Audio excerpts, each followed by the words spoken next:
প্রশাসনের ব্যর্থতার খেসারত দিতে গিয়ে নিহত মিহিরের দোষীদের সাজার দাবিতে মিছিল।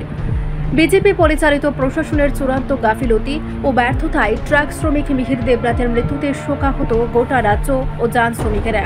এই ঘটনার পেছনে যারা দোষী তাদেরকে চিহ্নিত করে তাদের দৃষ্টান্তমূলক শাস্তির দাবি জানিয়ে বৃহস্পতিবার সিআইটিইউ সদর দপ্তর থেকে সিআইটিইউ, এআইআরটিএফ, টিএমএসইউ ও টিএআরডব্লিউ একটি বিক্ষোভ মিছিল করে। এ নিয়ে পশ্চিম ত্রিপুরা জেলা শাসকের মাধ্যমে রাজস্ব বিভাগের প্রিন্সিপাল সেক্রেটারির উদ্দেশ্যে এক ডেপুটেশন প্রদান করা হয়েছে। উপস্থিত ছিলেন সিআইটিইউ নেতা তথা প্রাক্তন মন্ত্রী মানিক দে, ছিলেন অমল চক্রবর্তী সহ বহু মানুষ। এ নিয়ে প্রাক্তন মন্ত্রী মানিক দে আরও বললেন, গত পরশু রাতে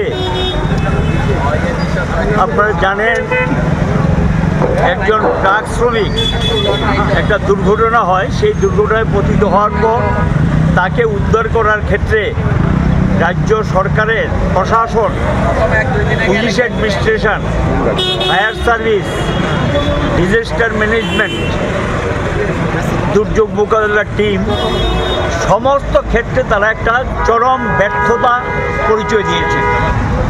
সে নিজে বেঁচে থাকার জন্য আর্তনাদ করলো, 5 থেকে 6 ঘন্টা যাবৎ সে আর্তনাদ করে তাকে রক্ষা করার জন্য। সেখানে সরকারের কোনো ইনস্ট্রুমেন্টাল ব্যবস্থাপনা ছিল না। এটা একটা প্রকাশ্য জাতীয় সড়কের উপর ঘটনা, এমন না যে গোটা এলাকাটা, সেখানে মানুষ বেরিয়ে আসে, শত শত মানুষের সামনে সে মৃত্যুর কোলে ঢলে পড়ে।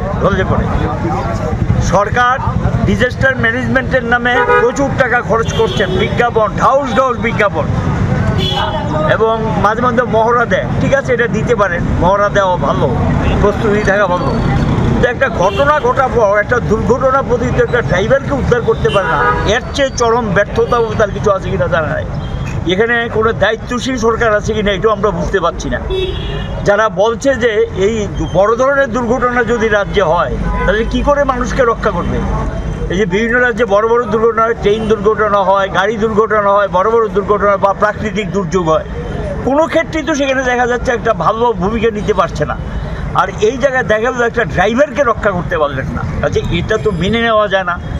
যারা অন্যান্য ক্ষেত্রে মানুষকে পিটানোর জন্য, ঘরে ঢুকিয়ে দেওয়ার জন্য, গণ আন্দোলন দমানোর জন্য ব্যস্ততা থাকে, এবং যারা সাধারণ মানুষকে রক্ষার দায়িত্ব নিতে পারে না, তাদের উপর তো ভরসা রাখা যায় না। আমরা মনে করি যে ঘটনা ঘটে গেছে তাকে তো আমরা ফিরে পাবো না। আমরা প্রতিবাদ করছি যে এই যে দুর্বলতা যারা ধরা পড়েছে এবং যাদের কারণে এই ছেলেটার মৃত্যু হয়েছে, অল্প বয়সে একটা তরতাজা যুবকের মৃত্যু হয়েছে ড্রাইভার, এবং এর দায়িত্ব সরকারকে নিতে হবে, এবং যারা এটার সঙ্গে যুক্ত তাদেরকে চিহ্নিত করতে হবে, তাদের বিরুদ্ধে ব্যবস্থা নিতে হবে। ডিএম পর্যায়ের একজন ম্যাজিস্ট্রিয়াল এনকোয়ারি ব্যবস্থা করতে হবে, এবং চিহ্নিত করে খুব দ্রুততার সঙ্গে তাদের বিরুদ্ধে ব্যবস্থা নিতে হবে। কারণ আমরা দেখেছি আমাদের অতীত অভিজ্ঞতা ভালো না, অনেক তদন্ত দিয়েছেন, চিহ্নিত হয় না, রিপোর্ট প্রকাশিত হয় না, ব্যবস্থা নেওয়া হয় না। রিপোর্ট সংবাদ প্রতীক্ষা।